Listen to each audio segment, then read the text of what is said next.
July 5, 1943, the German Wehrmacht launched Operation Citadel, aiming to crush the massive Soviet salient around Kursk before the Red Army could strike first.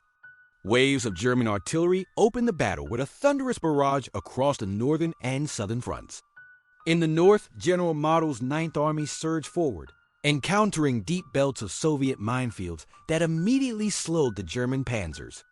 Soviet engineers and anti-tank squads, hidden in trenches and camouflage pits, struck quickly as German tanks attempted to breach the first defensive line.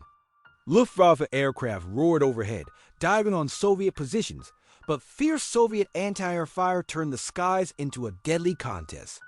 In the south, General Hoff's 4th Panzer Army pushed toward Prokhorovka, smashing into Soviet outposts amid thick morning dust.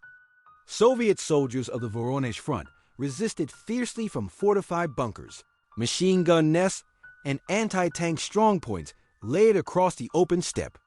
As the Germans pressed deeper, they encountered the 2nd and 3rd belts of Soviet defenses, featuring trenches, dragon's teeth, and networks of dug-in guns.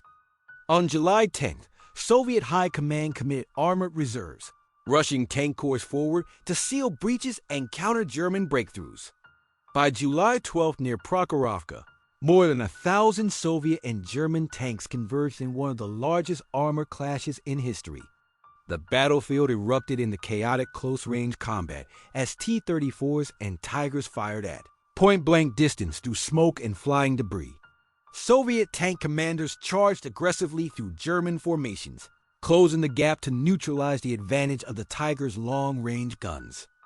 As the day continued, Soviet forces slowly pushed the Germans back, despite heavy casualties and hundreds of destroyed tanks. German attempts to regain momentum faltered as Soviet reserves poured into the battlefield, and Luftwaffe support waned under Soviet air pressure. By mid-July, the German offensive stalled across both fronts, with the Red Army launching large counteroffensives, including Operation Kutuzov in the north. Soviet forces advanced relentlessly, recapturing towns, overrunning German defensive points, and forcing retreat under constant artillery strikes. By early August, the Germans fully withdrew from their positions, ceding the strategic initiative on the Eastern Front to the Soviet Union. The Battle of Kursk ended as a decisive Soviet victory, marking the turning point where Germany lost its final chance to regain control in the East.